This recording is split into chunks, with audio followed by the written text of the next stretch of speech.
I think the cover-up is frightening because those same people who covered up for the Biden family and gave the green light to the corruption, allowed Joe Biden to effectively sell out the country for a few $1 million for his family, they're the same people who are today propping up Kamala Harris. Hi, it's Miranda Devine coming to you live. Miranda Devine is one of America's most prominent journalists, and as a columnist at the New York Post, she has been integral in some of the most important reporting of the last decade. Most famously, Devine broke the Hunter Biden laptop story. Are you in agreement with what Twitter and Facebook are doing? The same story that was promptly labeled misinformation and removed from Twitter and Facebook at the behest of U.S. intelligence agencies. There could be a laptop out there that was stolen from me. Of course, we all know now that the story wasn't disinformation, and those responsible for its censoring were doing everything in their power to stop the re-election of Donald Trump. But rather than just shut up and go away, Devine continued to dig and has since become the foremost expert on the corruption that surrounds Joe Biden and his family's ties with hostile foreign governments, as well as the embedded deep state that facilitates it all.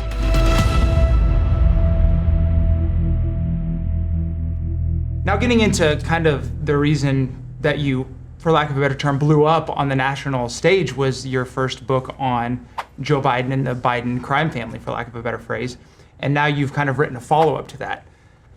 But I am curious, what is it, or was there a defining moment that you decided I'm going to be the Biden crime family expert, or did it just kind of fall into your lap? What was the story there? Well, the way it happened was that in September of 2020, if you remember, Senators Chuck Grassley and Ron Johnson put out this report on Hunter Biden corruption and Burisma being the Ukrainian energy company that had been paying the vice president's son at the time $1 million a year.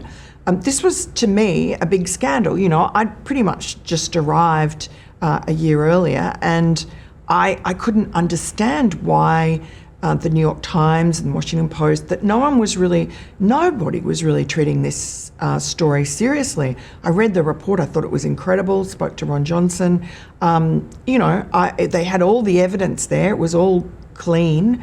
The only sort of spot on the story was the fact that Nancy Pelosi and her Democrat friends had decided to traduce Ron Johnson and Chuck Grassley as Russian agents and say that they had unwittingly or wittingly allowed Russian disinformation to creep into their inquiry. I didn't see any evidence of it. Johnson and Grassley denied it vehemently. And in fact, Ron Johnson told me at the time that he'd been set up with a bogus FBI briefing and he was sort of ambushed and was told, you need to do this defensive briefing with the FBI.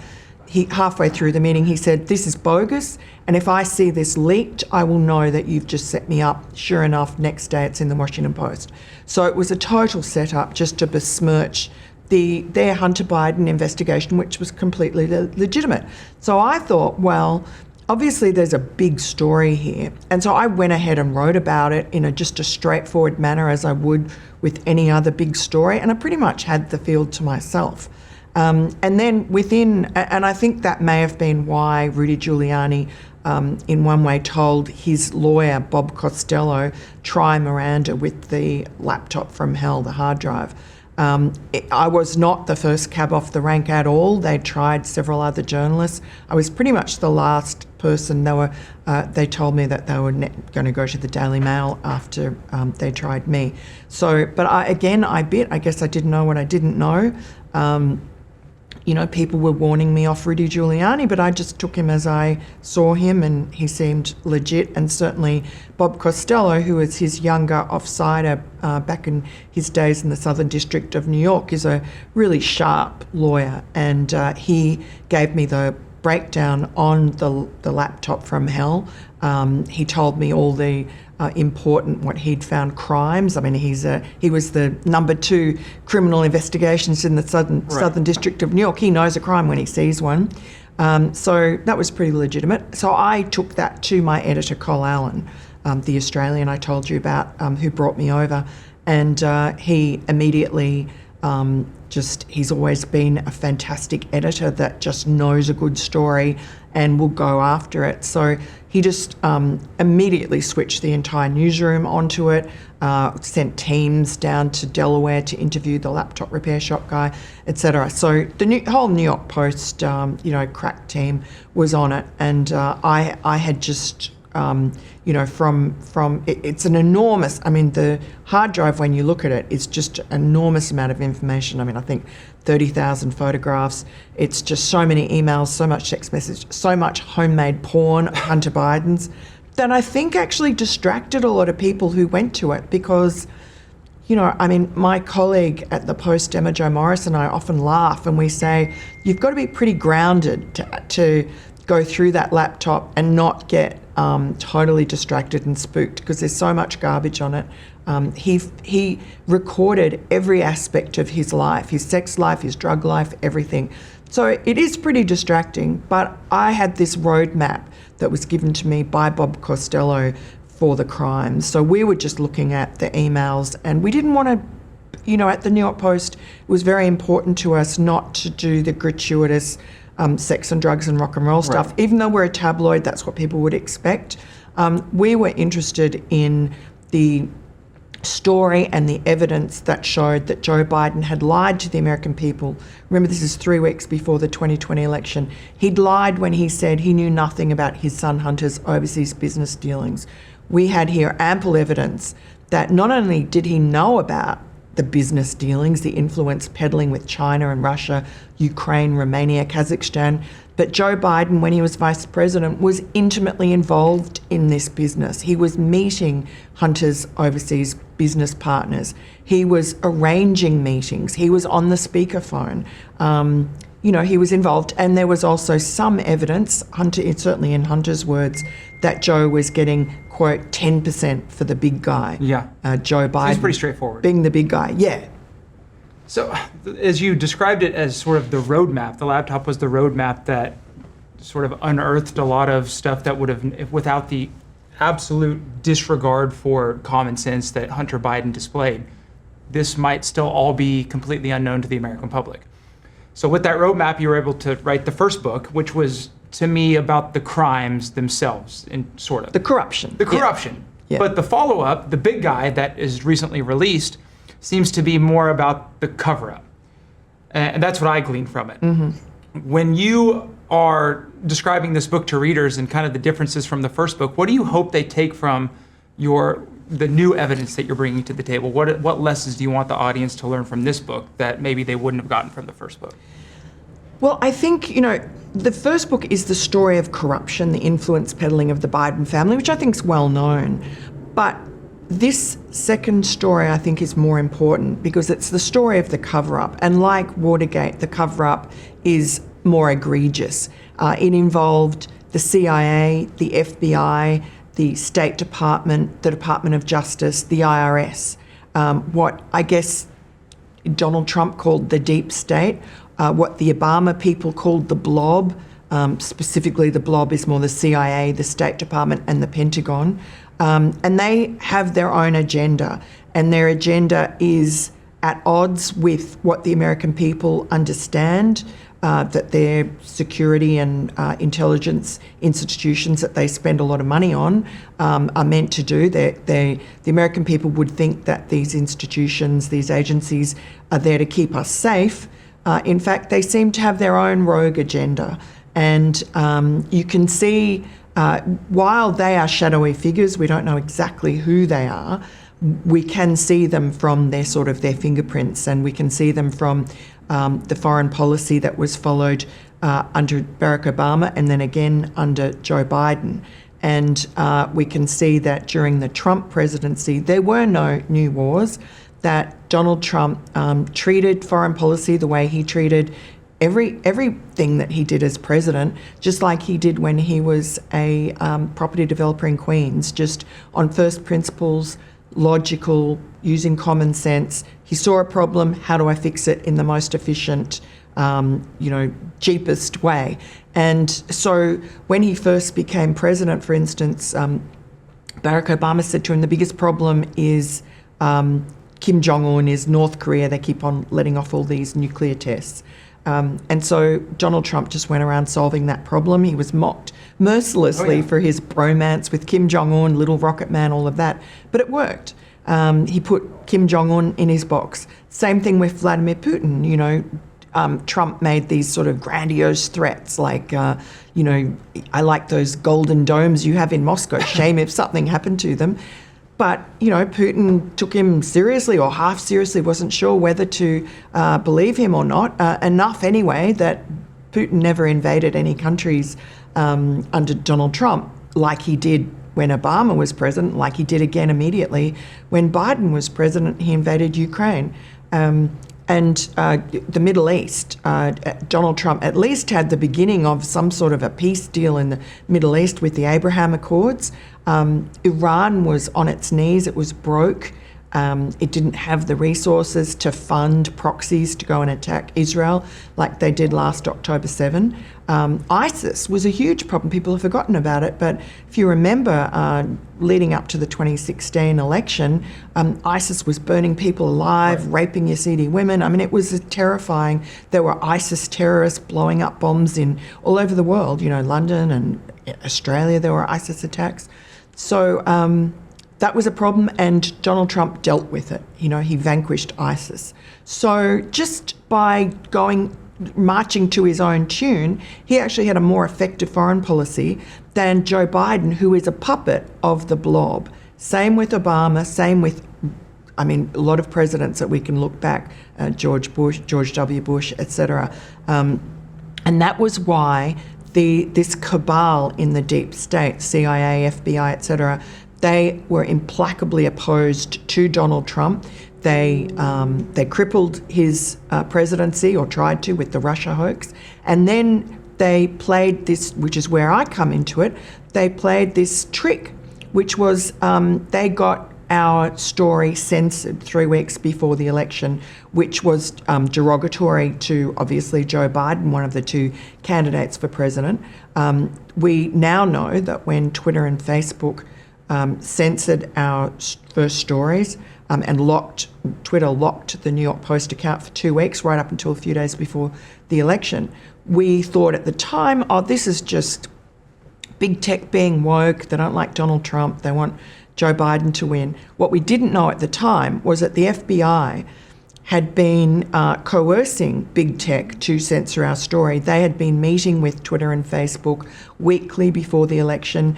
They had warned them, they'd sort of pre-bunked our story, warned them to look out for a story likely in October. It would be a hack and dump operation, probably from the Russians, likely about Hunter Biden. And so, of course, when Twitter and Facebook on October 14, 2020 saw our story, they recognised it as the hack and leak operation from Russia that the FBI had warned them about. So they censored it and felt that they were within their rights to do so and that they had no choice. And in fact, Mark Zuckerberg has said since then that he felt, what could he do? The FBI is telling him that this is dangerous, a threat to national security. What choice did they have?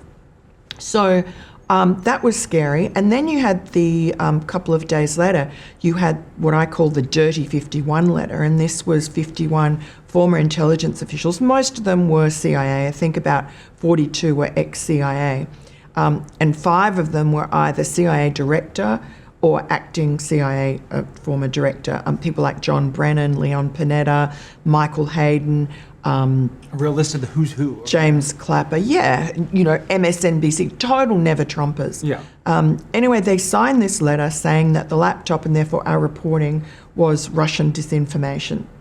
Now, it wasn't. That was a complete lie. But what we've subsequently found is that that letter was actually given the green light by the then CIA director, Gina Haspel, at the time. And not only that, there were several of those so-called former CIA officials who were active CIA contractors at the time. So this was really a CIA domestic election interference operation to prevent Donald Trump from becoming president again. Is it just because they were so afraid that they couldn't control him? Because it seems to me like what made him effective on the international stage was a little bit of his unpredictability. Yeah. He would make threats. Would he make good on them? you couldn't say for sure, but he might. So that really deterred a lot of action from our enemies. It seems like the same principle might be at play when it comes to his, role vis-a-vis the deep state. And when we use the term deep state, it's not some conspiracy theory. It is just the bureaucracy. Yeah. Right? It's not some wild, deep in the permanent bureaucracy exactly in Washington. Yeah. You're not finding this on the dark web. It's in front of our eyes. It's Yes. just, they've tried to spin the phrase. But it seems like the same reason he might be threatening to, or at least intimidate other world leaders, might be the same reason that he would intimidate our three-letter agencies here in the United States. Yeah, I mean, when you say unpredictability, that's a good word for it. I have called him uncontrollable. He's really been uncontrollable since he was a child. Yeah. His parents had described him, or he describes himself. His parents used to call him rambunctious. They sent him off to military college because he was uncontrollable, and that's part of his, I guess, the beauty of Donald Trump and also the horror of Donald Trump. Yeah. That he's just, you can't control him. And therefore, this cabal, the deep state, the blob, whatever you call them, the CIA, they couldn't control him. He was not going to abide by their agenda. I mean, these are unelected people. They're permanently in control. They are used to having presidents that they can control that will follow their prescriptions for, whether it be, I don't know if they're colour revolutions, regime change, whatever the little tricks are that they come up with, they expect that their president will go along with them and that they know better.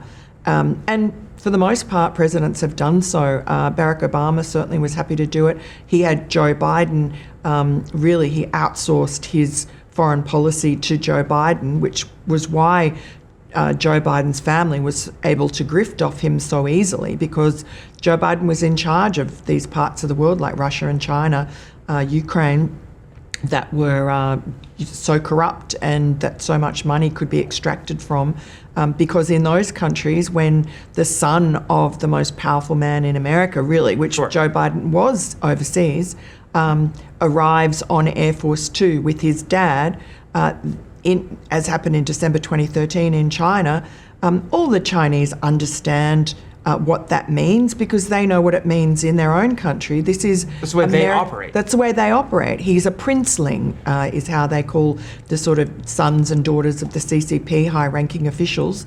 Hunter Biden was a princeling, and when he arrived on Air Force Two with his dad in December 2013 in Beijing, they knew that this was American power come to do private business. And while Joe Biden pretended that he's just a good family man and likes to bring his son and his grandkids along on these trips. Not all of his grandkids. We're going to leave one of them behind. That's right, yes. Well, I don't think that one was born yet, the baby mama from Arkansas, the love child there. But so Hunter Biden, a couple of days after that Beijing trip in 2013, got a lovely gift of a 10% in this Chinese company called BHR. I don't know how much that's worth. We've tried to figure it out. There have been some bad investments. It's probably, it's worth several $1 million. Sure. And Joe Biden met with Hunter's business partner on that deal while he was in Beijing there. So that's all proven. It's all been delivered in sworn testimony under oath. And so we only had the bare bones of it in that first book. I decided to write the second book because I think the cover-up is frightening, because those same people who covered up for the Biden family and gave the green light to the corruption, allowed Joe Biden to effectively sell out the country for a few $1 million for his family, they're the same people who are today propping up Kamala Harris. Yeah, that leads me right into my next question. As your book lays out very clearly and ample evidence elsewhere suggests, Biden was very easily controlled by pick your three-letter agency and pick their goal. So my question for you then is, since he was pushed to the side because he became either too senile or whatever it may be, whatever reason they decided to push him out, is Kamala Harris just going to be a continuation of that same corruption and same control, or is there any sort of divergence that she would take, or if she were to become president? She is an absolutely compliant puppet because she knows that the only reason she's in this incredible position where she could be the next president of the United States. Has nothing to do with her great qualities, her brilliance, anything. She's just lucky and has been chosen. And if you notice her speech that she gave at the DNC accepting the nomination, she talked, and was sort of out of character for her, but she made a real point of talking about having a lethal military. Right. She said it again the other day. It's part of her armory, and it's really a signal to those deep state controllers that she will not change a thing, that having a lethal military, that continuing on with Ukraine and sort of ignoring the greater threat than Russia, being China, will continue. I think, I can only, because this is such shadowy figures, all I've done in these books is lay out the evidence. And it points in a certain direction. So I certainly have theories on where it points, but I've tried not to. I've just tried to be a reporter. I think it's more powerful if I don't draw the conclusions. I allow the readers to draw their own conclusions, but I think the breadcrumbs lead in particular directions. And one of those is, I think, that the reason that the blob, the deep state, has wanted to demonize Russia and create a much greater threat in the public mind about Russia, which is a country with a small GDP. It's not really a threat to the United States. There are two reasons, but one, I think, is that they want eyes off China because I guess Wall Street is so intertwined with China. Donald Trump tried to unhook the links between the Chinese economy and American economy because China was eating our lunch, as Joe Biden so famously said they were not. China is an imperialist power. Absolutely. And President Xi Jinping, his baby is the Belt and Road Initiative, which the Biden family was promoting. That was what they were being paid to do, to use the Biden, then the prestigious Joe Biden name, and Joe Biden's power as vice president to open doors around the world. By that stage, there were countries that had been ensnared in debt traps by China, small, broken down countries, and they were a little bit wary of China coming in with lots of money to build infrastructure and so on, because they knew that at the end it meant that China would own them. China bribed their top officials. Correct. And so what teaming up with the Biden family name did was give them some credibility and allow those doors that were shut to be opened again, and to allow the Belt and Road Initiative to make inroads in a way that was detrimental to America's best interests. And so that's why the Chinese military was involved in that company, that energy company, CEFC, that paid Hunter Biden and his uncle Jim Biden, who's Joe Biden's younger brother, tens of millions of dollars. And that was, Hunter Biden was a crackhead. He didn't provide any benefit himself. It was because he was the son of the vice president that he was useful. So that's what was going on. And the American people are not really aware of the threat that China poses. We're told that, and we've been told for a long time, that they'll just grow into a more democratic sort of form of government. Well, the modernization theory has proved to be terribly false in this case, and I think so many of these people that are supposedly the brilliant decision makers in our country, in the 80s and 90s and the reform and opening up, they're like, this is a great chance for our market, for our companies to sell to this giant marketplace in China. And, they'll become more like us the more that we interact with them. And we've seen that not to be true, but it seems like these brilliant decision makers are so invested in their sunk costs. Like, you look at Apple, for goodness sakes, Tim Cook is still over there saying how great of a market opportunity that China offers. When we know the second something hot breaks out, they'll just nationalize anything that Apple owns, take control of it, and that will be that. But they're fine. They're fine, at least from what I can see and from what you're saying, is throwing American interest to the wayside as long as they can make a quick buck right now for themselves. And it seems like, and CEFC, as you mentioned, was not this random Chinese company. They were the sort of front and center company for the BRI. And Joe Biden was more than happy to sell his political clout so his family can make a few bucks. And at the end of the day, what's it all worth? I don't know. It's very disheartening as an American citizen to know our leaders and unelected officials, even that, would be so happy to sell us out for a few dollars. Yeah. And, as you say, CEFC, the Chinese energy company, was the capitalist arm of the Belt and Road Initiative. And people have said to me, well, Biden just got a few $1 million, yeah, it's corrupt, but so what? Well, I can just point to Joe Biden's actions as president and say some of it is inexplicable. He did unwind and go soft with some of the Trump era get tough on China policies.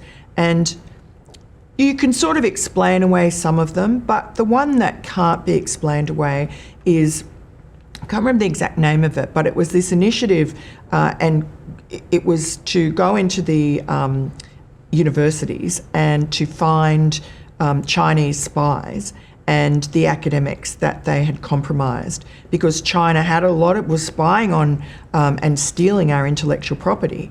And it was quite a successful program. They did manage to wrap up some spies. They did manage to charge some academics who'd taken bribes to sell out their country.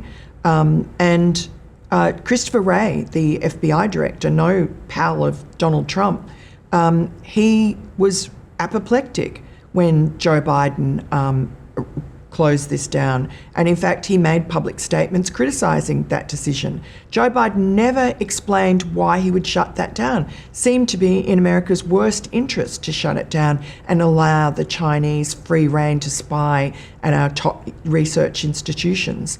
The only explanation I could ever find was that it was racist to target Chinese, which is so ridiculous. But, it's the sort of excuse that shuts down further inquiry. Well, that's the entire excuse that shut down any inquiry to the origins of COVID, which could have saved millions of lives and economies the world over. Exactly. And remember when Donald Trump was president and COVID first started breaking out, and he immediately went to shut down flights from China and was called racist. Yep. And who was front and center calling him racist? Joe Biden. Well, Nancy Pelosi was saying we needed to go to Chinatown and hug people. Yeah, that's that was just a very strange PR stunt. But the last question I want to ask on China before we move on is, obviously Biden's out, Kamala's in. Do you think that China, how do you think they view that transition? Or do they care one way or the other? And to that degree, as you've sort of touched on, what influence does China have in our domestic institutions, like our three-letter agencies, like our universities? You said they don't want the American people to know. Is it because it's actually extremely scary if the American people were to know what kind of influence our biggest adversary had in our domestic politics? Yes, but also it's very hard to extricate the American economy from China. The stock market would take a big hit. No president wants that. Donald Trump was putting big tariffs on China, really mainly as a threat, and he would make them do things they didn't want to do in America's interests in order not to have those tariffs put on their goods. That seemed to be a pretty good blunt instrument. And I think, to be fair, I think Biden's continued on with some of that tariff regime. But in terms of Kamala Harris and Tim Walz is very much mirrors Joe Biden in terms of his relationship with China. Like Joe Biden, at an early stage, he was captured and captivated by the Chinese. Tim Walz has had something like 30 of these strange trips to China, supposedly taking students there. We know from some reporting that's been done from his former students that he, like Joe Biden, just is enamored of Chinese and Chinese communism, talks about how clean it is, how law and order is so tight there under an authoritarian regime. he loves communism or Maoism, according to some of his former students. He's come back and said how wonderful it is. He's passing out little red books. Exactly. That's insane. And Joe Biden, when he was a young senator, remember he came into the Senate, he won his election by a fluke, by a few thousand votes in Delaware at the age of 29. So he was a very young senator, the youngest senator at the time, at the age of 30. So very malleable. He didn't really have a good education. He didn't have much knowledge of foreign relations and foreign policy. So he was very quickly taken up and captured. And even with such a paltry background, he became one of the most powerful senators. He was on arguably the most powerful committee, the Foreign Relations Committee, for a decade as either the chairman or the ranking member. This is a guy, really, you would not choose him to do that job. He was chosen by people that obviously thought that he would be useful. And like Tim Walz, he was one of the first senators to go on this trip to China. He went to the equivalent of Martha's Vineyard to meet all the top CCP officials and came back waxing lyrical, just like Tim Walz, in such an embarrassing, gushing way that the Weekly Standard at the time, I think this was in like the early 70s, just mocked him mercilessly, put him on the cover and said what a joke he was, the Manchurian Candidate. So like Tim Walz, a sort of a Manchurian Candidate, certainly someone who feels that he has a good pipeline to the CCP officialdom and feels, as Joe Biden always boasted, he had many hours of speaking to President Xi. And what President Xi, who has a degree in chemical engineering, pretty intelligent man, what he made of Joe Biden's constant self-aggrandizing and, big-noting himself, nobody knows. But I don't think it's helpful for America to have a man like Joe Biden and a man like Tim Walz representing, our highest level of politics to China, because it would lead China to underestimate and think poorly of the intelligence of the average American. Absolutely, and we all know that China's working on a very finite timeline right now with Xi's age and kind of the closing window with demographics. The last thing we need is leadership in our country that is not stalwart in opposition to the CCP's ambitions. And I just can't imagine that the CCP looks at a potential Harris-Walz regime with, a lot of fear in their hearts. Not at all. But if that, and I think we all agree, I think if you read anybody that is at all knowledgeable on foreign affairs, or even somebody that has traveled the slightest bit, they would say, okay, they're maybe not the greatest actor. Maybe they have some ambitions that don't necessarily align with Western values, sure, but they're not really an existential threat to the United States. China is. They have the potential to be. They have the economy. They have every supply chain, everything important that we use from pharmaceuticals to our own weapons runs through a supply chain sourced in China. Every single rare earth that we use in our missiles has to come from China because we didn't want to kill a desert tortoise in the 1990s. Yet Russia preoccupies and Ukraine preoccupies the minds of the State Department. Please explain this to me. Well, I just have two theories. The one is it's to take eyes off China, and the other is, there's this fantasy that somehow they can supplant Russia as the supplier of most of Europe's energy with Ukraine. And that does not make sense. I mean, I've heard it said, I've heard people say it at the, in these Washington think tanks, but Ukraine has 3% of the shale gas deposits that Russia has. So it's just not going to be able to fulfill the needs of Europe. It's sort of a dream of the blob to sever Russia, because that's where Russia really gets its wealth from its... And Putin has failed his people by not weaning them off, just using their mineral wealth, their gas under the ground. High value added economy. No. So they're still dependent on money from their sales of their oil to Europe. And Europe is still dependent on Russia. And even though when the Ukraine war broke out, there have been efforts to try and wean Europe off Russian energy, it's just very difficult. And especially when, American, LPG exports were... LNG, exports were curtailed. I think the Biden administration realised that that's something that they've got to do, even though it goes against their climate activists in their own party who are trying to just stop all fossil fuels. So it's that friction, I think, between, for the Democrats, between that necessity to maybe try and be an alternate supplier of energy and keeping their climate crazies in their party happy. Ukraine also, there's the issue, I think, with Russia. There's a hatred in the State Department for the fact that Russia is an Orthodox Christian country. It's the same sort of hatred that is aimed against Viktor Orban in Hungary. And this sort of new imperialism of the State Department, and I think that's being done without the American people's knowledge or approval, which is that they're exporting this sort of what used to be truth, justice, and the American way, but now that includes the rainbow agenda, and that's all the trans ideology, which I know the State Department had some sort of a program where they gave money to, I can't remember the country, but I think it was maybe it was Indonesia, or it was it was a very conservative Southeast Asian country, I think.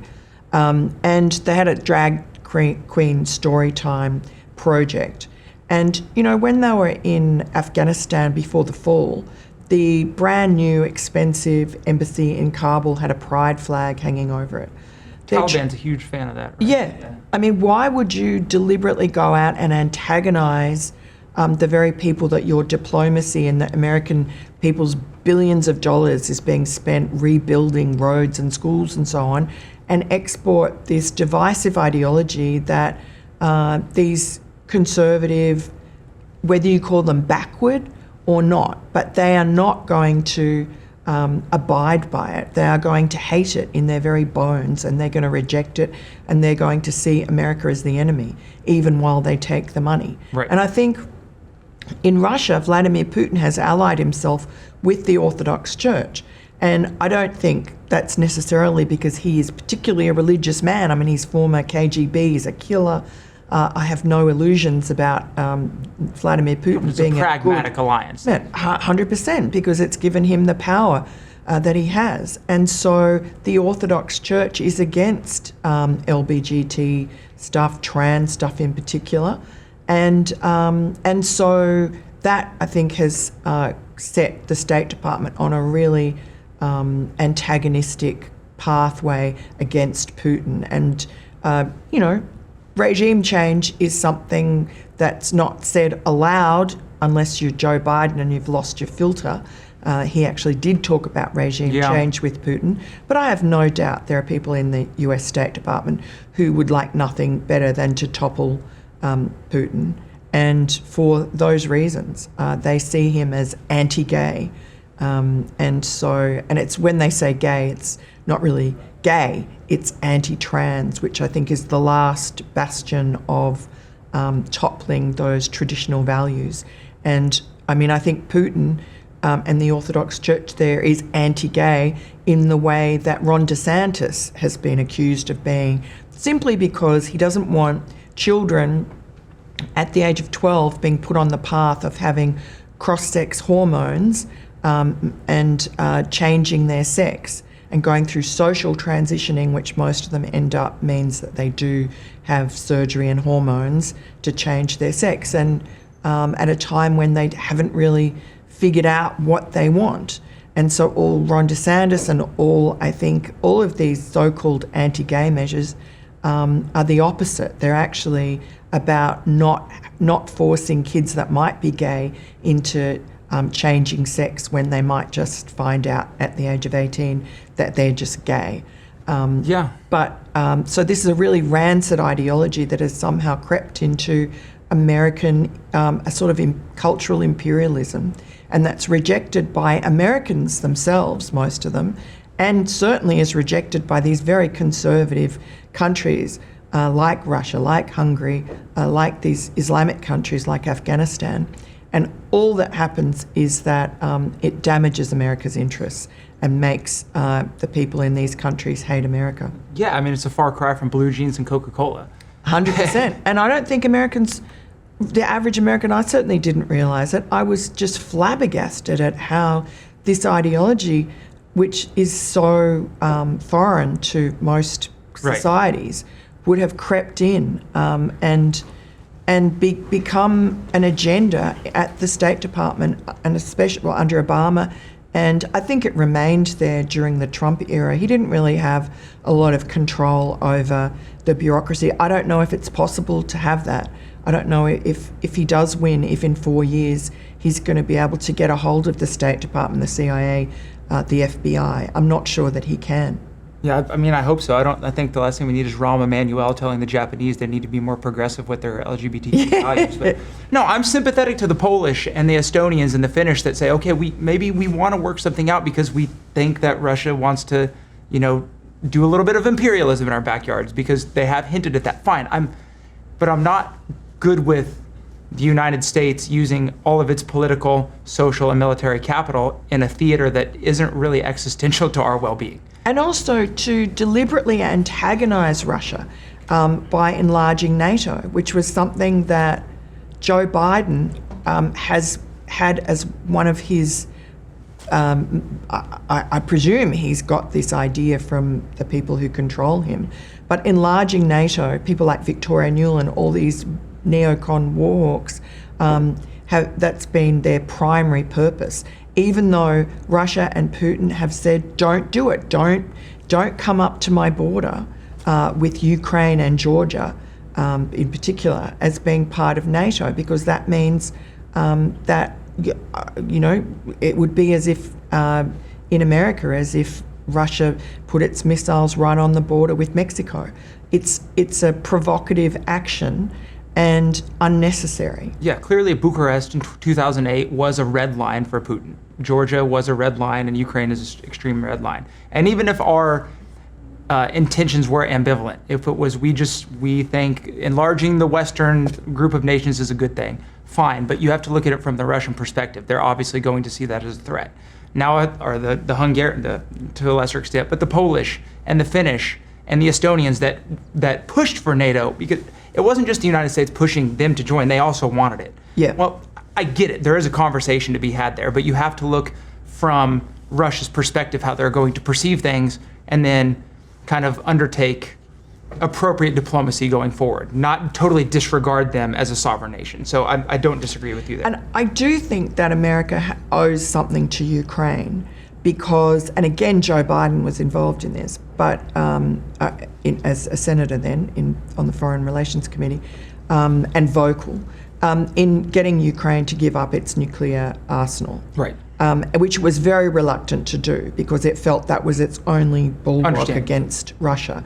So I do feel Ukraine is a little different and that we do owe something to it. But I agree with Donald Trump when he says that Putin never would have aggressed into Ukraine if he had been president, 100% because there would have been competence and a threat. And I think when you put an incompetent president like Joe Biden or like Kamala Harris would be into office, and disasters naturally will happen. And very early on in Joe Biden's term came the disastrous withdrawal from Afghanistan, which told all the bad actors in the world, like Vladimir Putin, that it was open season, make hay while the sun shines. Absolute disaster, showed utter incompetence.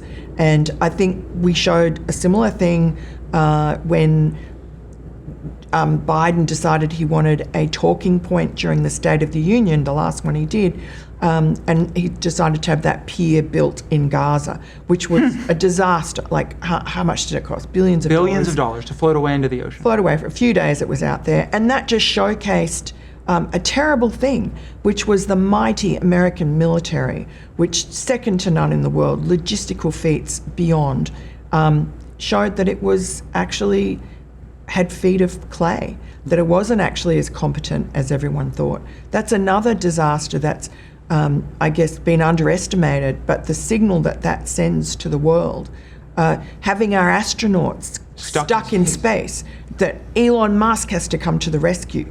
There's another sign of incompetence. So I think that the signals that the Biden administration, the feckless incompetence of Joe Biden and the people he's amassed around him, I think that the results of that will have ramifications into the future that we can't even tell yet.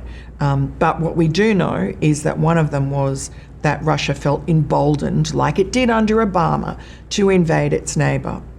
Yeah. And I think a strong United States is needed, and that's why Donald Trump, for all his faults, he acts like a gangster, and you're in a world of gangsters. You're in a world You of have to wolves. be like that. You can't be some fey, Parisian, brought up Antony Blinken. I mean, Antony Blinken was basically conducting foreign policy while Biden was sort of AWOL. And he's just not cut out for it. His very first meeting with the Chinese, the sort of wolf leaders of China, they were shouting at him across the desk, and he put up with it. It's fine for Antony Blinken, went to school in Paris, speaks a million languages, is, this Europhile guy. It's fine for him to think, oh, well, I'm a man enough. I don't feel aggrieved by having the Chinese shout at me. I don't care about those sorts of things. It's America they're shouting at. Yes. It's American weakness he's projecting. And when Donald Trump muscles his way into the front of a photograph with the G20, people like Antony Blinken back home in Washington are saying, oh, he's such a brute, he's so embarrassing. Yes, good. He's being a gangster on the international stage where it's dog eat dog, it's a jungle, and you need a tough gangster guy like Trump who understands how gangsters operate, because he was operating in, the property development world in New York. He knows how it works. He survived that Shark Tank, and so that's why Putin and Xi and people like that, Kim Jong-un, were all back in their boxes under Donald Trump. They have no fear and no respect for Joe Biden, Antony Blinken, Kamala Harris, or Tim Walz. Yep. In a world of gangsters, you want your gangster to be the best. That's right. Like you mentioned, though, and the last thing I wanted to touch on, kind of bring it back a little bit, is the corruption. But corruption is what breeds the incompetence. And we know there's corruption at the federal level. We've talked about that, but it permeates throughout. It's at your state, it's at your local levels. And that's sort of where our institutions crossed, was with the reporting that we did recently in New York with the Department of Justice, with Nicholas Biazzi talking about how the Manhattan DA's office in Alvin Bragg was essentially conducting lawfare to enhance his profile, or Jay Varma, possibly the most cartoonishly corrupt official that I've ever laid eyes on. The COVID czar, he was in charge of New York City's COVID response, and he worked with de Blasio.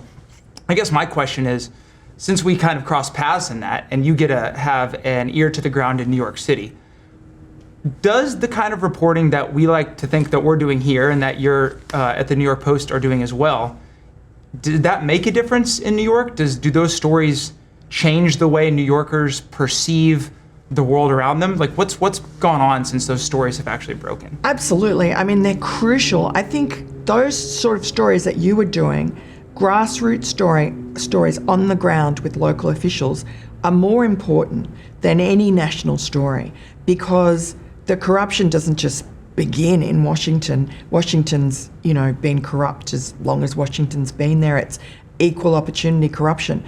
But in these cities and states like New York that are now basically one-party states and one-party cities, corruption's out of control. There's no opposition research really to speak of. The Republicans have pretty much given up. And so it's just this swamp, this morass. And if you don't have journalists who really are willing to speak truth to power, and kind of mavericks like you guys who are willing to go and do that undercover work that's so frowned upon by establishment journalism. Those stories would never have come out. And I think the fact that you had the spokesman for the Southern District of New York for their prosecution team, where you've got New York has been the basis of a lot of the lawfare against Donald Trump. The fact that he was actually saying that some of these cases against Donald Trump were ridiculous and were regarded as not real law, not good law, by a lot of the prosecutors, that was news.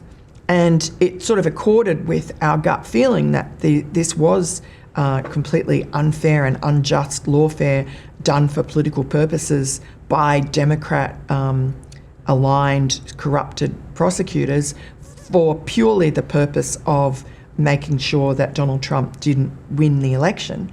That seemed like on a gut level what it was, but you could never prove it.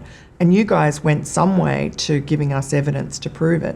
And then, with the repellent COVID czar, again, this is something that New Yorkers in their guts knew, who lived through the pandemic in New York, knew that there was so much hypocrisy going on, knew that there were speakeasies where people were, making merry while we were supposed to be, shut down, that the virus really wasn't as lethal as we were being told, that the vaccine really didn't stop the virus. We were still getting, this mild cold for most people. I mean, not downplaying it. There were people who died, of course, but they were, for the most part, elderly or had comorbidities, right?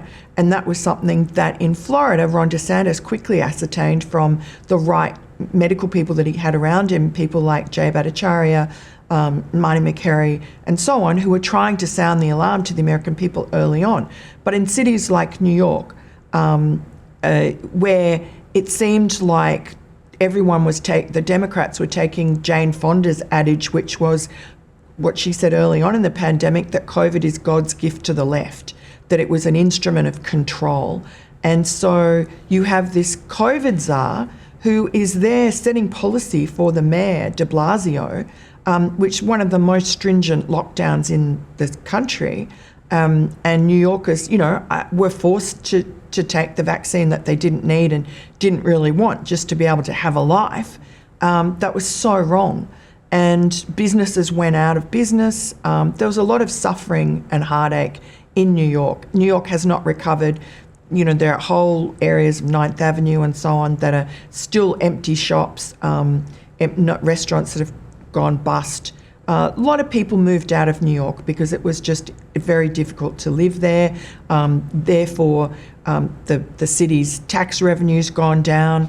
And all of this was because they didn't do the right, sensible thing and take advice from, proper, impartial doctors like Ron DeSantis did in Florida, which became a mecca for a lot of New Yorkers and has grown in its economy enormously as a result. It's thriving, New York is failing, and it's all because we had a terrible mayor who was taking advice from this dishonest COVID czar who you now busted, in his own words, allegedly having these sex parties during COVID because he knew himself that it wasn't as lethal as he was making out to the rest of the city. And I think this, I hesitate to use the term special, and I'll end with this, but when we selected that story and we have to look at all the factors if it's something we want to cover, there's a lot of risk involved with something like that. Where obviously with the Hunter Biden laptop, there's enormous amounts of risk. But I think where these kind of stories resonate with audiences is that they truly are bipartisan in interest. This isn't, it doesn't affect Republicans more, it doesn't affect Democrats more, it affects Americans and their ability to live freely in their communities. And that's only possible, that's only known because of quality journalism. Like, I'm definitely not taking credit for it. The team here behind me. Absolutely. And then obviously your entire team at the New York Post. Is there hope for the future of journalism that these kind of stories will become more commonplace and there will be less political interest in what is given the light of day and what is being decided to be covered? I do think so, and I think you can see that, again, not in a direct way, but in an indirect way, by the efforts that are being made by those in power, by the establishment, by the controllers, the deep state, the people I've been talking about in this book, in trying to bring down the dark veil of censorship in America, which is antithetical to American DNA, right, and also to the Constitution, to the First Amendment. This is why America alone, I think, in the world has managed to withstand the what Michael Schellenberger calls the censorship industrial complex.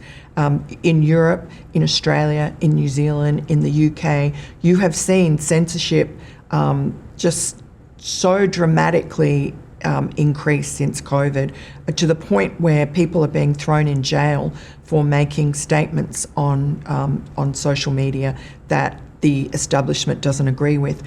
We suffered that here.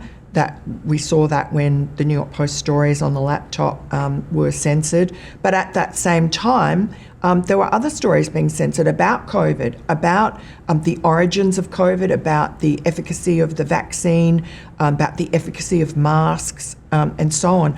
All of that was censored. And even to the point of memes that were mocking Jill Biden were also censored. There was a situation where you had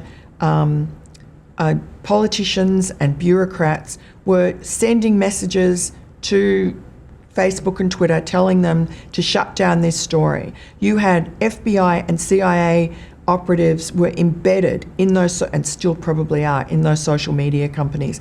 There were so many at one point, CIA and FBI people embedded at Twitter, that they had, that we know this from the Twitter files, that they had their own kind of Slack channel, or their own kind of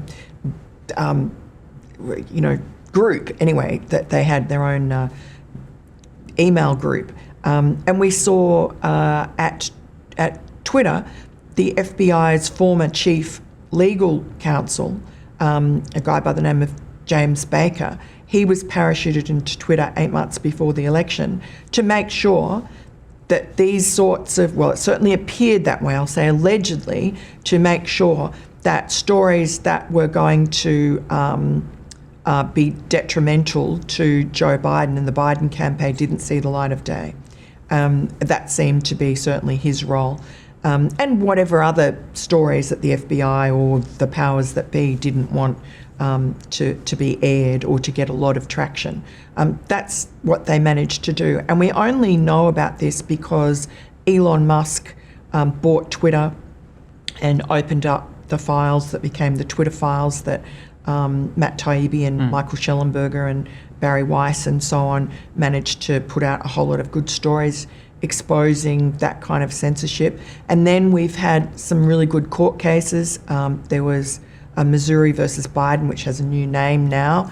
That went all the way to the Supreme Court and did put, it's still being litigated, but it did put a crimp in the censorship regime.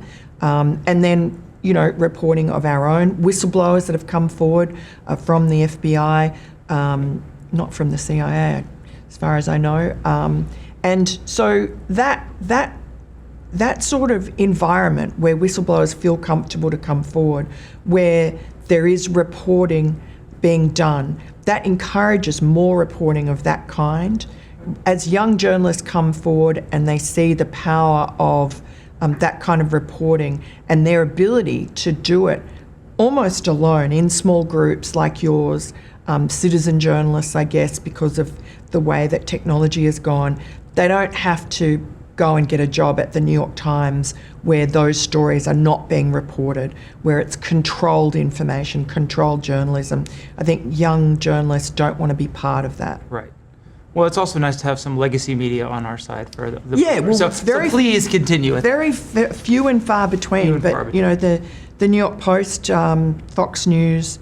Really, I mean, we're the last of that legacy media. And then there's a whole constellation of fantastic publications that have come up. Yeah. Well, no, I mean, like the Washington Examiner, like, the Free Beacon, I'm leaving Daily Wire and so on. Like, they're all these smaller media organisations that are growing up and coming out of the internet and are doing good work as well. So, but we're old school. We've the oldest newspaper in the country, continuously published, and I think we're the fourth biggest by circulation. So we're up there with the big guys and still managing to hang in there and do the right thing. But there's a huge amount of pressure and very powerful people that are arrayed against Fox News and the New York Post and demonise what we do. I mean, New York Post is fairly middle of the road. I mean, right of centre, but not extreme right. Right. And yet we're downgraded in these sort of new organisations that have grown up, like they're called NewsGuard. They're fact-checking organisations. They relegate the New York Post to some sort of fringe outfit, and they elevate New York Times and Washington Post, which are responsible for the most disinformation we've seen on COVID, Wuhan, and particularly on the Russiagate, all the Donald Trump demonisation stories, which have turned out not to be true.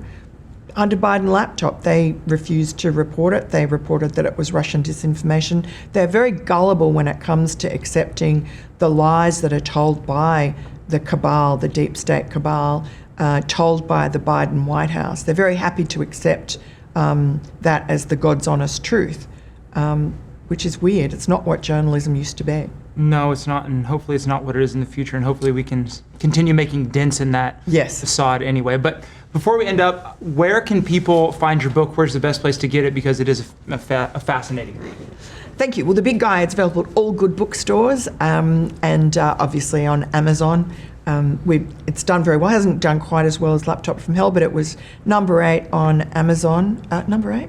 I think. Anyway, my editor told me it was number 8, should have been number 8 in the New York Times bestseller list in its first week. Of course, it didn't appear anywhere there. No. It's shocking. Funny about that. Same with Laptop from Hell, which was number 1 on Amazon, but of all books. And this book was number 8. But anyway, there we go. Well, thank you so much. I appreciate everything. I had a great time talking with you. I know our audience is going to have a fantastic time with this.